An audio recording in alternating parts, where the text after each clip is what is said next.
নমস্কাৰ মই ঋতুস্মিন শৰ্মা আৰু এই মুহূৰ্তত ৭১টা নিয়মেৰে নতুন এছঅপি ঘোষণা কৰিছে মুখ্যমন্ত্ৰী হিমন্ত বিশ্ব শৰ্মাই কাইলৈৰ পৰা ৰাজ্যজুৰি ব্যাপক পৰিৱৰ্তন হ'বলৈ গৈ আছে এই ৭১টাৰ কি নতুন নিয়ম আহিছে নতুন এছঅপি লৈ মই ঋতুস্মিন শৰ্মা টাইম এটৰ ষ্টুডিঅ'ত আৰু প্ৰথমটো খবৰ আমি এই মুহূৰ্তত আপোনালোকক দিবলৈ চেষ্টা কৰিছো অসমত আহি গ'ল নতুন এছঅপি ৰাজ্যজুৰি ব্যাপক নীতি নিয়ম প্ৰৱৰ্তন কৰা হ'ব এই মুহূৰ্তত ভ্যাকসিন গ্ৰহণ নকৰা লোকৰ বাবে প্ৰায় সকলো নিষিদ্ধ হৈছে আমি ইন ডিটেইল এটা কৈ আপোনাক আমি জনাই গৈ থাকিম ৭১টা নিয়মেৰে নতুন এছঅপি ঘোষণা কৰিছে মুখ্যমন্ত্ৰী হিমন্ত বিশ্ব শৰ্মা এই মুহূৰ্তত ৭১টা 71 অসমত বৃদ্ধি হৈছে কাৰফিউ সময় বৃদ্ধি কৰি দিয়া হৈছে প্ৰথমটো ঘোষণা অসমত কাৰফিউ সময় বৃদ্ধি কৰি দিয়া হৈছে এতিয়া নিশা 10 বজাৰ পৰা পুৱা 6 বজালৈকে অসমত কাৰফিউ থাকিব 10 বজালৈ আগুৱাই দিয়া হৈছে দোকান পোহাৰ নিশা 9:30 বজালৈকে খুলিব পাৰিব কাৰোবাৰ যদি দোকানৰ ওচৰতে ঘৰ তেওঁ 9:45 খুলিব পাৰিব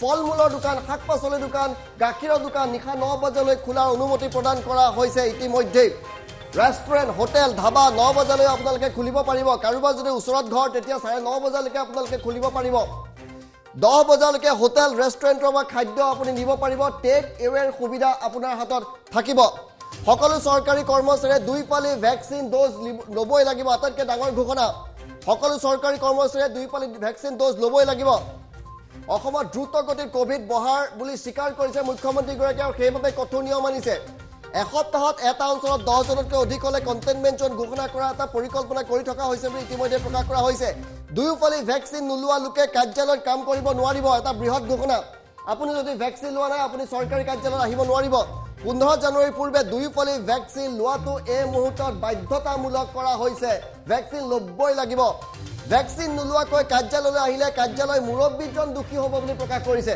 বিভাগৰ মুৰব্বী দুখী হ'ব প্ৰতিটো নতুন কোভিড কেছে এতিয়াৰ পৰা অমিক্ৰন বুলি প্ৰথমতে গণ্য কৰিব ৰাজ্য চৰকাৰে জানুৱাৰী 20 তাৰিখৰ পৰা অসমত আৰম্ভ হ'ব কোভিডৰ তৃতীয় ঢৌ এই ভৱিষ্যতবাণী কৰিছে মুখ্যমন্ত্ৰী ডক্টৰ হিমন্ত বিশ্ব শৰ্মাই বিগত বৰ্ষতকৈ এবাৰ বেছি লোক আক্ৰান্ত হ'ব কোভিডত 2 পালি ভ্যাকসিন লোৱা লোকেহে মটৰ চাইকেলত দুজনকৈ উঠিব পাৰিব 2 পালি ভ্যাকসিন ল'ব লাগিব তেতিয়া পিলন ৰাইডিং আপুনি কৰিব পাৰিব 15 জানুৱাৰীৰ পৰা ভ্যাকসিন লোৱা লোকৰ বাবে এক প্ৰকাৰ কাৰফিউ ঘোষণা কৰা হৈছে তেওঁলোকে বাছ গাড়ী মটৰ চাইকেল ক'তো উঠিব নোৱাৰিব ভ্যাকসিন নাই লোৱা আপোনাৰ বাবে এক প্ৰকাৰ নিষিদ্ধ ৰাজহুৱা পৰিবহণ ব্যৱস্থাত কোনো লোক থিয় হৈ যাব নোৱাৰিব কোনো লোক ৰাজহুৱা পৰিবহণ ব্যৱস্থাত থিয় হৈ যাব নোৱাৰিব এই মুহূৰ্তত আন্তঃজিলা যাতায়াত অব্যাহত থাকিব তাত কোনো বাধা প্ৰদান কৰা হোৱা নাই নাইট ছুপাৰ চলি থাকিব কাৰফিউ সত্ত্বেও ৰাজ্যত বৃদ্ধি পাব কোভিড পৰীক্ষা এতিয়া যথেষ্ট বৃদ্ধি কৰিবলৈ গৈ আছে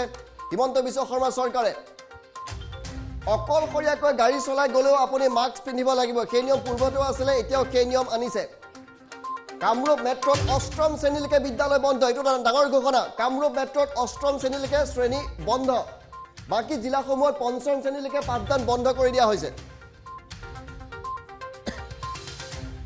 এদিন এৰি এদিন নৱম আৰু ওপৰৰ শ্ৰেণীৰ পাঠদান অনুষ্ঠিত হ'ব কামৰূপ মেট্ৰত ৰোটেশন ৱাইজ হ'ব বাকি জিলাসমূহত ষষ্ঠ আৰু ওপৰৰ শ্ৰেণীৰ পাঠদান অনুৰূপ ধৰণে হ'ব বুলি মুখ্যমন্ত্ৰী হিমন্ত বিশ্ব শৰ্মাই এই মুহূৰ্তত ঘোষণা কৰিছে স্নাতকোত্তৰ অভিযান্ত্ৰিক চিকিৎসা মহাবিদ্যালয়ত ভ্যাকসিন লোৱা শিক্ষাৰ্থীয়ে শ্ৰেণীকোঠাত পাঠদান কৰিব পাৰিব বন্ধ প্ৰেক্ষাগৃহত 50% লোকৰ উপস্থিতি অনুষ্ঠান পাতিব পাৰিব বন্ধ প্ৰেক্ষাগৃহত বিবাহ অনুষ্ঠানত এপালি ভ্যাকসিন লোৱা লোকৰ সংখ্যা 200তকৈ বেছি হ'ব নোৱাৰিব ঐতিহাসিক ধৰ্মীয় অনুষ্ঠানত 1 ঘণ্টাত 60 জন ডাবল ড'জ লোৱা লোকৰ প্ৰৱেশৰ অনুমতি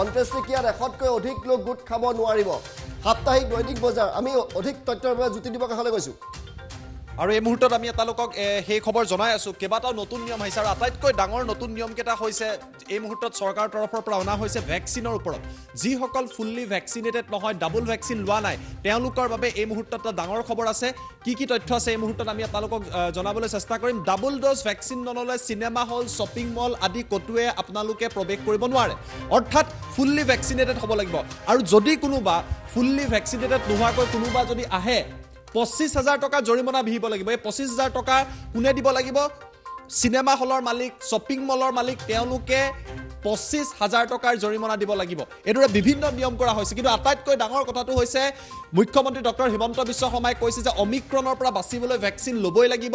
যিসকল ফুল্লি ভেকচিনেটেড নহয় তেওঁলোকৰ বাবে কঠোৰ নিয়ম লৈ অহা হৈছে চৰকাৰৰ তৰফৰ পৰা। 25,000 টকা তেওঁলোকৰ বাবে জৰিমনা কৰা হৈছে। চৰকাৰী কাৰ্যালয়তো 15 তাৰিখৰ ভিতৰত সকলোৱে ডাবল ভেকচিন ল'ব লাগিব। চৰকাৰী কাৰ্যালয়ত ডাবল ভেকচিন ল'ব লাগিব। উৰুকাৰ বাবে ডাঙৰ খবৰ আহিছে। উৰুকাৰ ভোজ 10 বজাৰ ভিতৰত শেষ কৰিব লাগিব। ৰাতি ভেলাঘৰত কোনো থাকিব নোৱাৰে, এনেকুৱা নতুন নিয়ম এই মুহূৰ্তত মুখ্যমন্ত্ৰীৰ তৰফৰ পৰা জনোৱা হৈছে। ৰাতিপুৱা 6 বজাত মেজি জ্বলাব লাগিব, অৰ্থাৎ বিহুৰ সময়ত উৰুকাৰ সময়ত কাৰফিউ মানি চলিব লাগিব। যিহেতু 10 বজাৰ পৰা আৰম্ভ হ'ব কাৰফিউ, সেই কাৰফিউ উৰুকা আৰু মাঘ বিহুৰ সময়তো বলবৎ থাকিব। 10 বজাৰ ভিতৰত কাৰফিউ যিহেতু আৰম্ভ হৈ যাব, গতিকে তাৰ আগতে সকলো কাম কৰি ল'ব লাগিব। আৰু এইদৰে নতুন নিয়মসমূহ এই মুহূৰ্তত আমাৰ বাবে লৈ অহা হৈছে। গতিকে পুনৰবাৰ আমি পোনপটীয়া সম্প্ৰচাৰ মই ক্ল'জ উইণ্ড' দিবলৈ এই মুহূৰ্তত অনুৰোধ কৰিছোঁ। আৰু পুনৰবাৰ আমি আপোনালোকৰ বাবে সেই নতুন নিয়মসমূহ লৈ আহিবলৈ চেষ্টা কৰিম। যিসকলে টাইম মিটাৰৰ লগত সংযোগ স্থাপন কৰিছে তেওঁলোকক কৈ দিব বিচাৰিছোঁ, মূলতঃ কাৰফিউৰ সময়সীমা বৃদ্ধি পাইছে, কাৰফিউ টাইমিং বৃদ্ধি পাইছে। দ্বিতীয় কথা কোৱা হৈছে, আমি অনস্ক্ৰীণ যদি ৰাখিব পাৰোঁ, PCR যদি বুজি পাই আছে অনস্ক্ৰীণ ৰাখিবলৈ চেষ্টা কৰিম। কাৰফিউৰ সময়সীমা বৃদ্ধি পাইছে প্ৰথম কথা। দ্বিতীয়তে যিসকলে ডাবল ড'জ ভেকচিন লোৱা নাই, আমি হাফ প্লেটৰ সহায়ত এই তথ্য আপোনালোকৰ বাবে লৈ আহিম। ডাবল ড'জ যিসকলে ভেকচিন লোৱা নাই তেওঁলোকৰ বাবে এই মুহূৰ্তত 15 তাৰিখৰ পৰা এক প্ৰকাৰৰ কাৰফিউ সদৃশ পৰিৱেশৰ সৃষ্টি হ'ব। তেওঁলোকৰ বাবে মূলতঃ এই সিদ্ধান্ত লোৱা হৈছে। অৰ্থাৎ 15 জানুৱাৰীৰ ভিতৰত যিসকলৰ ডাবল ড'জ ডিউ হৈ আছে তেওঁলোকে ডাবল ড'জ লোৱাটো বাধ্যতামূলক। তেওঁলোকে যদি ডাবল ড'জ নলয় বাছত যাব নোৱাৰে, তেওঁলোকে পিলিয়ন ৰাইডিং কৰিব নোৱাৰিব, ৰাজহুৱা স্থানত যাব নোৱাৰিব, শ্বপিং মলত তেওঁলোকে যাব নোৱাৰে। আৰু কোনোবা ব্যক্তি যদি ডাবল ড'জ নোলোৱাৰ পাছত 15 তাৰিখৰ পিছত যায় তেওঁলোকৰ বাবে সেই শ্বপিং মলৰ মালিকে 25,000 টকা পৰ্যন্ত জৰিমনা দিব লাগিব। মুখ্যমন্ত্ৰীয়ে কৈছে যে ডাবল ড'জ ল'লেও ক'ভিড হ'ব, ক'ভিডৰ পৰা যে বাচি যাব বা অমিক্ৰণৰ পৰা বাচি যাব এনেকুৱা নহয়। কিন্তু যিসকলে ভেকচিনেটেড তেওঁলোক চিৰিয়াছ নহয়, তেওঁলোকৰ জীৱনটো ৰক্ষা কৰিব পৰা যায়। আৰু তাৰ বাবে এই বৃহৎ সিদ্ধান্ত লোৱা হৈছে। দ্বিতীয়তে আজি এটা বৃহৎ ঘোষণা কৰিছে। 5ম শ্ৰেণীলৈকে কাইলৈৰ পৰা, প্ৰথমৰ পৰা 5ম শ্ৰেণীলৈকে কাইলৈৰ পৰা ৰাজ্যৰ সকলো শিক্ষানুষ্ঠান বন্ধ থাকিব। কামৰূপ মেট্ৰত 8ম শ্ৰেণীলৈকে বিদ্যালয়সমূহ বন্ধ থাকিব। ইয়াৰ পিছত যি 9ম, 10ম, একাদশলৈকে আছে তেওঁলোকে সপ্তাহত 3টা দিন তেওঁলোকে অল্টাৰনেট ডেট তেওঁলোকৰ বাবে শ্ৰেণী হ'ব।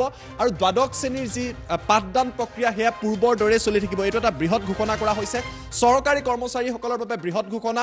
15 জানুৱাৰীৰ ভিতৰত তেওঁলোক ফুল্লি ভেকচিনেটেড হ'ব লাগিব, অৰ্থাৎ 2টা ড'জ ল'ব লাগিব। 15 জানুৱাৰীৰ ভিতৰত যদি তেওঁলোকে 2টা ড'জ নলয়, তেওঁলোকৰ ডিউ হৈ আছে, তেতিয়া তেওঁলোকে কাৰ্যালয়ত আহিব নোৱাৰিব। প্ৰথম অৱস্থাত তেওঁলোকক ছুটি দিয়া হ'ব, যিটো তেওঁলোকৰ অধিকাৰ, আৰু তাৰ পাছত তেওঁলোকৰ দৰমহা কৰ্তন হ'ব। এই কথা স্পষ্ট কৰি দিছে। বুষ্টাৰ ড'জ বা প্ৰিকশ্যনাৰী ড'জ যি নাম দিয়া হৈছে তাক লৈ এটা বৃহৎ সিদ্ধান্ত গ্ৰহণ কৰা হৈছে।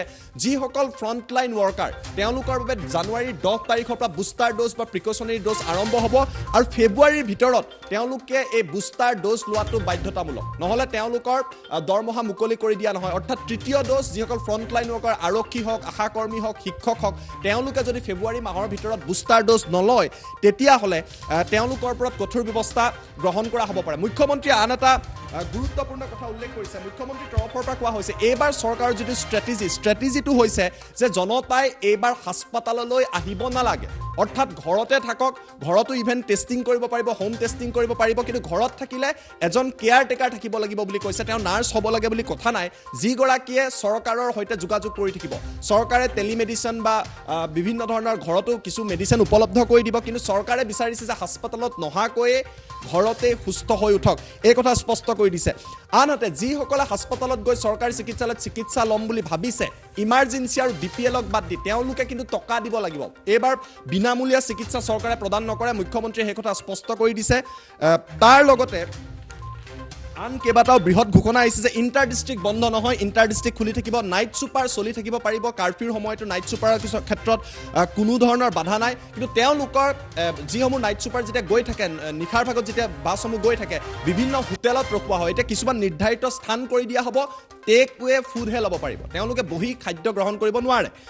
ৰেষ্টুৰেণ্ট বাছ আদিত ফুল্লি ভেকচিনেটেড মানুহ যাব লাগিব অৰ্থাৎ 2টা ড'জ নল'লে আপুনি ৰেষ্টুৰেণ্টত যাব নোৱাৰে কোনো ৰাজহুৱা স্থানত যাব নোৱাৰে মন্দিৰত যাব নোৱাৰে আৰু যদি ধৰা পৰে মালিকে দিব যি তেওঁলোকৰ কৰ্তৃপক্ষই 25,000 টকা দিব লাগিব আৰু ষ্টেণ্ডিং ক'তো এলাউ নহ'ব ষ্টেণ্ডিং বাছৰ ভিতৰতো থিয় হৈ কোনো যাব নোৱাৰে ৰেষ্টুৰেণ্টত কোনো থিয় হৈ থাকিব নোৱাৰিব এই কথা উল্লেখ কৰিছে চিনেমা হল 100% দৰ্শকৰে চিনেমা হল খুলিব পাৰিব কিন্তু ফুল্লি ভেকচিনেটেড হ'ব লাগিব এই কথা স্পষ্ট কৰি দিছে তাৰ লগতে কেইবাটাও বৃহৎ ঘোষণা এই মুহূৰ্তত কৰা হৈছে বিহুক লৈ ইতিমধ্যে আমি আপোনালোকক ঘোষণা জনালোঁ ভেলাঘৰত থাকিব নোৱাৰিব ৰাতিৰ ভাগত এই কথা কৈছে মাস্ক পৰিধান কৰাটো বাধ্যতামূলক কৰি দিছে মাস্ক পৰিধান কৰিব লাগিব আৰু আৰক্ষীয়ে মাস্ক নিপিন্ধিলে ফাইন কটা আৰম্ভ কৰিব এয়া মুখ্যমন্ত্ৰীয়ে কৈ দিছে যে আজিৰ পৰা হয়তো কাইলৈৰ পৰা প্ৰযোজ্য হৈ যাব মাস্ক পৰিধান নকৰিলে ফাইন কাটিব এই কথা নতুনকৈ ঘোষণা কৰা হৈছে এইসমূহ নতুন ঘোষণা কাৰফিউৰ সময়সীমা বৃদ্ধি কৰিছে আৰু যি